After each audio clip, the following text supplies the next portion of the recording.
안녕하세요. 이번 영상에서는 지난 시간에 이어서 탐색에 관련돼서 좀 더 깊게 살펴보도록 하겠습니다.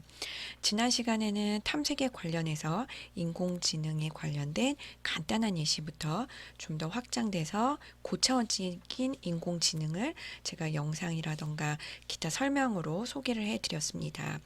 그런 응용들이 어떻게 구체적으로 어떤 알고리즘을 가지고 구현되고 상품화되었는지 이번 영상을 통해서 다시 한번 깊게 공부해보는 시간을 가지셨으면 좋겠습니다. 탐색이라고 하는 것은 말 그대로 목적지에서 답을 찾기 위해서 여러 가지 경로를 살펴보는 건데요. 이렇게 여러 가지 경로를 살펴보는 방법이 굉장히 다양하게 있습니다. 그래서 사실은 인공지능이라고 하는 개론 수업을 듣기 전에 알고리즘이라던가 자료구조라고 하는 선수 교과목들을 들으셨다면 조금 더 이해가 빨리 잘 되실 수도 있어요. 하지만 대부분의 비전공자 학생분들은 제가 앞서 설명드린 그런 선수 교과목을 들을 기회나 경험을 아직 못 가졌을 수도 있잖아요. 그렇기 때문에 제가 중간 눈높이에 맞춰서 굉장히 대표적인 탐색 알고리즘은 본 영상에서 최대한 이해가 되기 쉽도록 설명을 해 드리도록 하겠습니다. 먼저 탐색 기법을 설명함에 있어서 무조건 알고리즘만 설명한다면 너무 어렵고 지루할 수 있기 때문에 역시 인공지능에 관련된 얕은 혹은 중, 상의 조금 다양한 예제들을 같이 살펴보면서 탐색 알고리즘을 같이 소개를 해드리고 공부를 해보도록 하겠습니다. 첫 번째는 차량용 내비게이션입니다. 두 번째는 8 퍼즐이고요. 세 번째는 일상생활 속에서 혹은 조금 좀 더 실생활적인 문제, 일반 문제에도 이런 탐색이 적용될 수 있는지라고 해서 강 건너기 문제 이런 것도 한번 살펴보도록 하겠습니다. 그러면 먼저 차량용 내비게이션을 활용을 해서 기본적인 탐색 기법을 저희가 살펴보도록 하겠습니다. 모두 스마트폰 있으시죠? 스마트폰 꺼내시고 개인 노트도 있으시죠? 그래서 개인 노트에 오늘 날짜를 쓰시고요. 개인 노트에 기본적인 탐색 방법 이렇게 쓰시고 정보가 없는 경우, 있는 경우 이렇게 분리를 해놔 주시고 일단 지금 앞에 보이는 전문 용어들을 한번 써봐 주세요.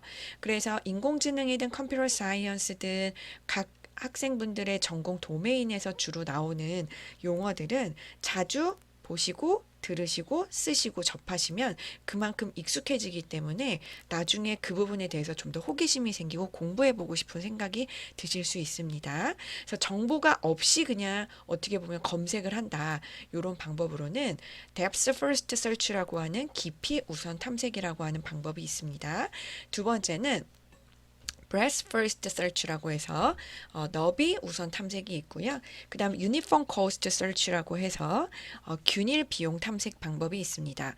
정보가 있는 경우에 할 수 있는 전략 기법들은 탐욕 검색과 greedy search, 그 다음에 앞서 설명드린 균일 비용이랑 탐욕 검색에서의 정보를 동시에 고려한 A 스타 알고리즘이 있습니다. 그래서 스마트폰으로 이 페이지도 사진 찍어주시고요. 스트레스 받지 않게 매일매일 본인 스마트폰에서 사진첩 편하게 보시면 일부러 공부한 게 아니고 그냥 편하게 본인의 눈과 그 다음에 시각이랑 그 뇌에 자극이 되기 때문에 스트레스 받지 않고 한 번 더 접할 수 있는 그런 효율적인 방법이 되겠습니다. 그 다음에 요 페이지도 한번 사진을 찍어봐 주세요. 앞서는 제가 이제 문자열로 설명을 드렸는데 사실 탐색 알고리즘을 이렇게 그림을 그려서 다음과 같이 표현을 해볼 수가 있습니다. 첫 번째는 맹목적인 탐색입니다. 그래서 이런 맹목적인 탐색에 앞서 설명드린 것처럼 DFS, 그 다음에 BFS가 있고요. 균일 비용 탐색이 있고 맹목적이라고 하는 건 결국에 정보가 없는 거겠죠. 그래서 영어로는 uninformed search라고 얘기를 합니다. 반면에 저희가 경로를 탐색함에 있어서 무조건 맹목적으로 한다기보다 상식적으로 생각해도 주관적으로 판단을 해서 자기가 중요시 여기는 정보를 좀 더 고려하면 효율적으로 탐색을 해볼 수가 있을 거잖아요.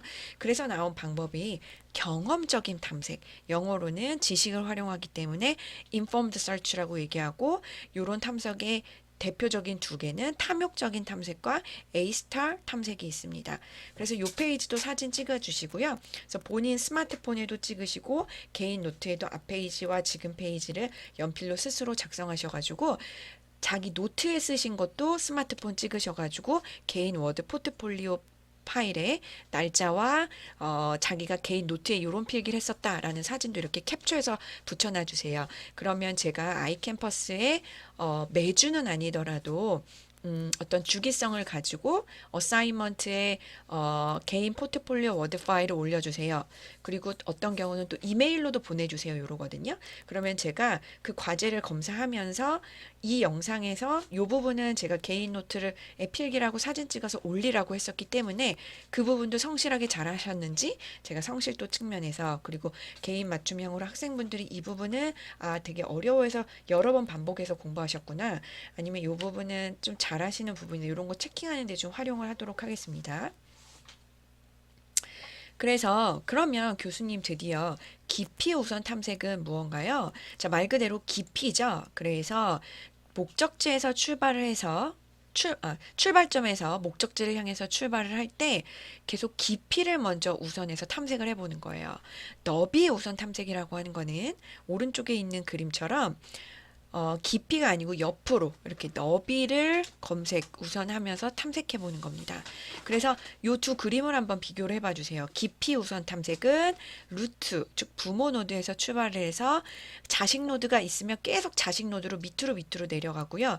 너비 우선 탐색이라고 하는 거는 루트 입장에서 밑에 있는 자식들이 아니고 바로 아래 달린 자식들 왼쪽 오른쪽부터 이렇게 탐색을 하면서 목적지를 향해 가는 그런 방법이 되겠습니다. 그래서 사실 DFS와 BFS는 굉장히 평범하고 유명하고 흔한 개념이고요. 이런 개념은 다양한 프로그래밍 랭귀지로 이미 각각 다 구현이 되어 있고 웬만한 일상적인 혹은 국내 도서의 대표적인 예제들은 이미 다 코드 구현화가 돼서 되게 다양한 문제들을 푸는데 활용이 되고 있습니다.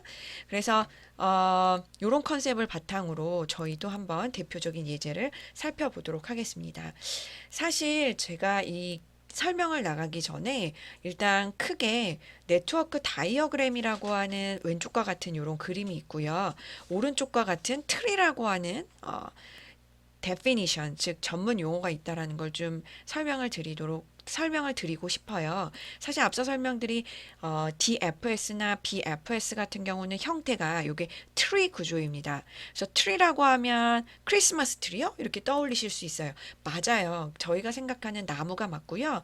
오른쪽 그림에서 보시는 것처럼 형태가 나무처럼 이렇게 세모 모양으로 대체적으로 되어 있어요. 상단에 제일 높이 있는 게 부모 노드, 루트 노드고요. 그 밑에 있는 거는 차일드 노드입니다. 그래서 차일드 노드가 깊이가 첫 번째이냐, 두 번째, 세 번째, 네 번째, 지금 같은 경우 뎁스가 다섯 번째까지 내려가게 되고요. 요 말단에 있는 노드들은 리프, 그쵸? 리프 노드 혹은 리프 차일드 노드라고 얘기를 합니다. 그래서 저희가 어떤 그 인공지능 관련된 문제를 풀든 컴퓨터 사이언스에 관련된 문제를 풀든 일상생활 속에서의 문제를 풀든 우리가 풀고자 하는 각각의 학생분들은 자기 전공에서 뭐 경영학과에서 어떤 문제를 푸시든 아니면 의대 간호대에서 푸시든 사회계열에서 푸시든 자기 전공 도메인에서 어떤 문제를 풀고 싶을 때 이 문제에서 그 문제에서 내가 어떤 부분을 이런 네트워크 다이어그램 형태로 표현해 봐야겠다. 이렇게 창의적으로 스스로 생각을 하셔가지고 개인 노트에다가 많이 표현해 보시면 큰 도움이 되고요. 내가 풀고자 하는 문제를 트리 구조로 한번 표현해 봐야겠다. 그래서 노드, 특히 부모 노드는 내가 내 문제에서 무엇으로 할 거고, 이 부모 노드에서 밑에 있는 노드로 내려갈 때, 이 간선, 엣지는 내 문제에서 뭐로 정의를 해야겠다. 이런 식으로 스스로 자기 도메인이나 자기가 풀고 싶어자 하는 문제를 네트워크 다이어그램이나 트리 형태로 자꾸 그려보고 생각해 보시고, 즉 매핑해 보시는 게 굉장히 중요해요. 그래서 네트워크 다이어그램은 형태가 대체적으로 왼쪽과 같이 이렇게 다이어그램 형태로 되어 있고요. 내가 어떤 문제를 트리 구조로 표현하겠다라고 하면 오른쪽처럼 이렇게 트리가 이렇게 구성되는 이런 구조로 표현을 하게 됩니다. 그러면 좀 더 깊게 DFS를 한번 살펴보도록 하겠습니다. 앞서 설명드린 것처럼 탐색 트리 상에서 자식 노드가 있다면 아래로 계속 전진하면서 탐색하는 방법이에요. 아래로 계속이요. 그래서 A가 있죠. A 입장에서 자식이 있죠. B. B 밑에 자식이 있죠. D. D 밑엔 자식이 없기 때문에 바로 위로 올라가게 되고 요 B 밑에는 또 다른 자식이 있기 때문에 이쪽으로 내려오게 됩니다. 즉 B에서 A로 올라가는 게 아니고 이렇게 E로 내려오는 거 요게 특징입니다. 이때 탐색을 하면서 저희가 파이썬이나 C든 어떤 프로그래밍 랭귀지로 구현을 할 때 코드상에서 구현할 때뿐만 아니라 저희가 사람이 휴리스틱하게 DFS라고 하는 알고리즘을 생각해 봤을 때에도 탐색할 때 중복해서 탐색하는 상태를 막기 위해서 다음과 같은 두 개의 리스트를 사용을 해야겠죠. 첫 번째는 오픈 리스트입니다. 그래서 오픈 리스트라고 하는 것은 확장은 되었으나 아직 탐색하지 않은 상태들이 들어있는 리스트고요. 클로즈 리스트는 탐색이 끝난 상태들이 들어있는 리스트가 되겠습니다. 그래서 이렇게 두 개로 구분이 되어 있을 수 있어요. 그래서 깊이 우선 탐색을 제가 한번 그림으로 더 구체적으로 표현을 해 보도록 하겠습니다. 그래서 앞서 저희가 그 네트워크 다이어그램이 있어요. 처음에 X 부분에서 이제 출발을 해요. 그래서 A로 갔어요. 근데 A 밑에 B가 있기 때문에 B로 갔고 B 밑에 C가 있어서 C로 갔고요. C 밑에 D가 있어서 D로 갔습니다. D 밑에는 없기 때문에 백트래킹을 했고요. C 밑에 E가 있기 때문에 E로 갔고요. E 밑에 없기 때문에 백트래킹, 그 다음에 B 밑에 아직 가보지 않은 G가 있기 때문에 G로 가고요. 그 다음 G 밑에 가보지 않은 F, 그 다음에 더 깊이 있는 J, 그 다음에 K로 갔죠. 그 다음에 I로 갔는데 여기에서 I는 H로 갔다가 요 H 부분에서 다시 한번 갈 곳이 없기 때문에 빨간색 화살표처럼 이렇게 백트래킹을 이렇게 해서 결국에 목적지인 Y를 찾게 됩니다.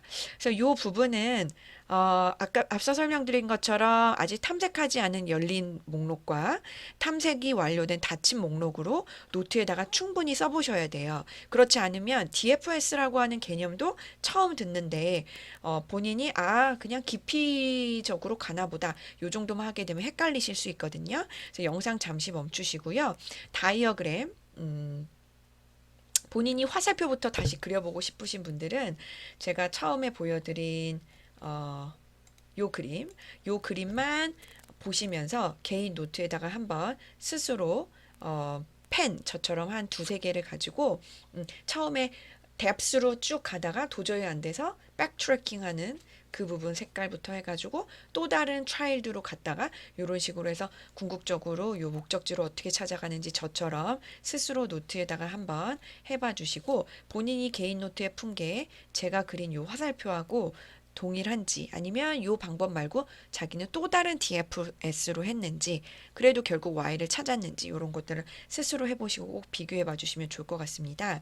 그래서 네트워크 다이어그램의 화살표를 이용해 가지고 DFS를 돌려서 그려보면 오른쪽에 있는 그림처럼 X, A, B, C, D, E, 백트래킹, 그 다음에 G, F, J, K, I, H 백트래킹 해서 Y까지 오는 걸 보실 수가 있고 제가 앞서 설명드린 게 이런 열린 목록과 닫힌 목록이 있을 것입니다. 그래서 열린 목록에서 탐색을 하게 되면 당연히 예를 들면 요 A는 이렇게 닫힌 목록으로 이렇게 다시 위치가 옮겨지게 되고요. B도 역시 탐색이 안 됐었는데 탐색이 됐다라고 하면 닫힌 목록으로 이렇게 움직이게 되겠습니다. 그래서 요 단계를 스스로도 해보시고 여기 있는 답과 비교를 해봐 주시면 좋을 것 같습니다. 그래서 결국에 저희가 지난 학기까지 파이썬이라던가 어떤 인터프리팅 R이라던가 뭐 다양한 언어들을 배우셨을 거고 어떤 프로그래밍 랭귀지를 접하셨든 결국에는 지금 요 과정을 하기 위해서도 저희가 예약어 중에 for나 while 이런 게 들어갈 수 있겠다. 만약에 본인이 파이썬에 익숙하셔서 파이썬 구현을 하실 때는 이렇게 반복 하면서 탐색이 들어가는구나. 그래서 저희가 파이썬을 배울 때 reserved word로 기본적이지만 if, else, while, for 이런 걸 배웠었구나. 이런 거를 매핑시켜 보실 수 있겠습니다. 그래서 깊이 우선 탐색에서는 열린 목록에서 지점을 선택할 때 트리 구조상 가장 깊은 곳에 있는 지점을 고르게 되고, 특히 이 열린 목록에서 이 괄호 안에 있는 숫자는 트리 구조상의 깊이를 이제 나타낸다는 거. 그래서 이를 통해 가장 깊은 곳에 있는 지점을 골라서 탐색에 나간다는 거를 아실 수 있을 것입니다. 그래서 이 숫자가 점점 이렇게 커지다가 백트래킹 하다가 다시 커지고 결국엔 답을 찾는 걸 보실 수가 있을 거예요. 자, 그러면 이쯤에서 교수님 만약에 깊이가 너무 깊어지면 어떻게 되나요? 그런 경우 무한 루프에 걸리지 않나요? 이런 질문이 들어오실 수 있는데, 구현상이나 휴리스틱하게 문제를 풀 때 그래서 depth 바운드라고 하는 개념이 등장을 하게 됩니다. 그래서 depth 바운드라고 하는 거는 제가 이렇게 영어로 여기 써놨는데요. 깊이를 그쵸 이렇게 데드라인을 주는 거예요. 뭐 깊이 뭐 5단계까지만 들어가겠다. 뭐 이런 식으로 depth를 바운드를 두는 이런 컨셉도 있습니다. 그래서 향후 구현하실 때 이런 거 활용하시면 될 것 같아요. 그래서 DFS 알고리즘을 슈도 코드로 제공을 한번 해드리면 depth first search라고 하는 일반 함수가 있고요. 이 함수 안에 open이라고 하는 리스트의 시작 노드, close는 처음에 비어 있고, 앞서 설명드린 것처럼 reserved word while을 이용해서 open에 아직 뭔가가 있다면 요 들여쓰기가 되어 있는 요 덩어리를 요 부분을 다 반복을 하는 거겠죠. 그래서 오픈 리스트 첫 번째 요소에서 가지고 와서 그게 만약에 고울이에요. 그러면은 끝. 고울이 아니면 else 쪽으로 가서 자식 노드를 생성하고, x는 탐색을 했기 때문에 close 리스트에 추가를 하겠죠. 그리고 x의 자식 노드가 이미 오픈이나 클로즈에 있다면 버려버리고, 왜냐면 탐색을 한 거였기 때문에. 그래서 남은 자식 노드들은 다시 오픈에 처음에 이제 추가를 하게 되죠. 그래서 요거는 first people라고 하는 first in first out이 아닌, 그죠? 반대 개념인 스택처럼 이렇게 활용을 하게 됩니다. 그래서 결국에 이게 반복을 하다가 오픈에 아무것도 없다라고 하면 이 반복문을 그만 돌게 되고, 그 다음에 return fail로 가게 되겠죠. 그래서 제가 이런 슈도 코드를 제공을 해드리니까요. 요거는 뭐 꼭 숙제 미션은 아니고요. 자유재량 플립트 러닝으로 좀 더 깊게 DFS를 해보고 싶다라고 하는 친구들은 파이썬으로 구현하시거나 뭐 다른 언어로 구현하실 때 참고하시면 될 것 같습니다. 그래서 이런 트리 구조가 항상 요렇게만 존재하는 게 아니죠. 예제가 만약에 요렇게 갑자기 다른 랜덤 트리 구조로 변화를 했다. 그럴 때 오픈과 클로즈가 어떻게 변화되는지, 그리고 목표 노드를 어떻게 찾는지 참고 삼아서 영상 멈추시고 요것도 스스로 한번 해봐 주시면 될 것 같습니다. 네, 다음은 너비 우선 탐색입니다. 너비 우선 탐색은 BFS라고 하는데요. 루트 노드의 모든 자식들이 너비로 탐색을 하는 거예요. 너비로요. 그래서 해가 발견되지 않으면 한 레벨 내려가서 동일한 방법으로 탐색을 계속하는 방법이고, 앞서 설명드린 DFS랑 다르게 이렇게 옆으로 먼저 가보는 거를 보실 수가 있겠습니다. 그래서 너비 우선 탐색을 같은 다이어그램으로 트리 구조로 이렇게 그려봤을 때는 깊이가 아니고 이렇게 옆으로 먼저 이렇게 가보는 걸 볼 수가 있겠고요. 그 다음에 오픈 리스트나 클로즈 리스트도 보시면 닫힌 목록과 열린 목록과 닫힌 목록의 탐색 전후가 이렇게 구분이 되어 있는 걸 볼 수가 있어요. 자, 여기에서 DFS랑 차이점이 뭐냐 하면 괄호 안에 있는 숫자인데요. 깊이 우선 탐색과는 달리 숫자가 작은 것, 그죠? 깊이가 얕은 것부터 이렇게 순서대로 방문했다는 것을 보실 수가 있습니다. 그래서 이 부분은 개인 노트에 좀 깊게 해보시면 좋을 것 같아요. 그래서 영상 멈추시고요. 개인 노트에 이 다이어그램을 똑같이 그리시고요. DFS와 동일하게 개인 노트에 직접 화살표를 BFS 기준으로 그려봐 주세요. 그리고 스마트폰으로 찍으시고 개인 워드 파일에 오늘 학습 날짜와 같이 붙여놔 주세요. 그러면 나중에 어사이먼트나 이메일 제출 시에 제가 이 부분을 꼭 검사를 해보도록 하겠습니다. 그래서 역시 BFS 알고리즘도 일반 함수, 그래서 여기에서 D가 아니고 B죠, B. 그래서 BF breath, 그죠? 그래서 breath first search라고 하는 일반 함수가 있고요. 동일한 형태의 반복문이 있고요. 그 다음에 반복문 밑에 있는 이 들여쓰기를 오픈이 비어있지 않을 때까지 반복을 하되 옆으로 검색을 먼저 하기 때문에 Q, first in, first out이라고 하는 이런 개념처럼 데이터가 왔다 갔다 하게 됩니다. 그래서 교수님 스택이나 Q라고 하는 걸 좀 더 깊게 공부하고 싶으면 어떻게 해야 되나요? 사실 그거는 선수 교과목으로 이제 데이터 스트럭처라고 하는 과목을 들었으면 많이 익숙하실 텐데요. 지금 단계에서는 Q는 first in, first out이고요. 그 반대가 이제 스택이 개념이 되겠습니다. 그래서 처음에 들어온 게 먼저 나간다. 이게 이제 Q고, 그래서 BFS가 그렇게 동작을 하고 DFS는 그 반대다.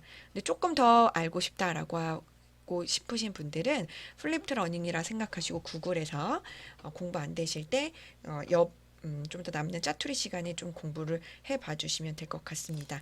역시 또 다른 예제에서 BFS인데요. 영상 멈추시고요. 또 다른 예제에서도 본인이 BFS를 잘 이해해서 오픈과 클로즈 리스트를 잘 관리해서 쓰실 수 있는지 이런 거를 테스트해 보시면 될 것 같습니다.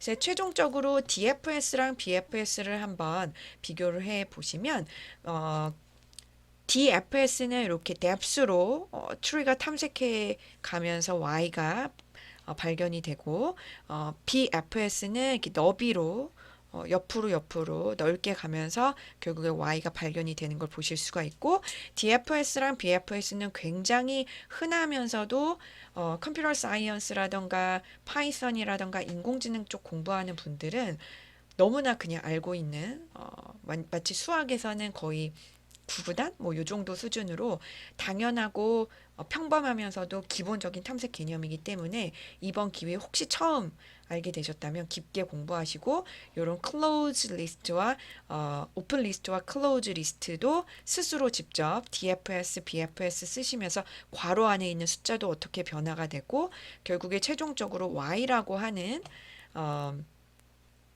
그 목적지를 찾을 때 어떤 예제는 때로는 DFS가 더 빨리 찾아져요. 요 스텝이 더 작을 수 있고 어떤 예제는 BFS가 더 빠를 수도 있어요. 지금 예제 같은 경우는 그냥 운이 좋게도 혹은 요 예제의 특성상 목적지 Y를 찾을 때 DFS든 BFS든 다 14번의 탐색을 해야 되는 걸 알 수가 있습니다. 그래서 영상은 이때까지 비록 20분 정도지만 학생분들은 지금 영상을 잠시 멈추시고요. DFS랑 BFS를 좀 깊게 스스로 예제 2개 정도 제가 드린 랜덤 트리 다이어그램에서 어떤 식으로 depth와 breadth가 검색이 되면서 오픈과 클로즈 리스트가 관리가 되는지 이 부분을 일단 충분히 복습해 봐 주시고 개인 노트에도 남기시고 스마트폰도 찍으셔서 평소에 자주 봐주시고 개인 포트폴리오 워드 파일에나도 붙여놔 주시면 좋을 것 같습니다. 자, DFS랑 BFS 기본적인 탐색 방법을 설명을 드렸고요. 또 다음 영상에서 찾아뵙도록 하겠습니다. 수고 많으셨습니다.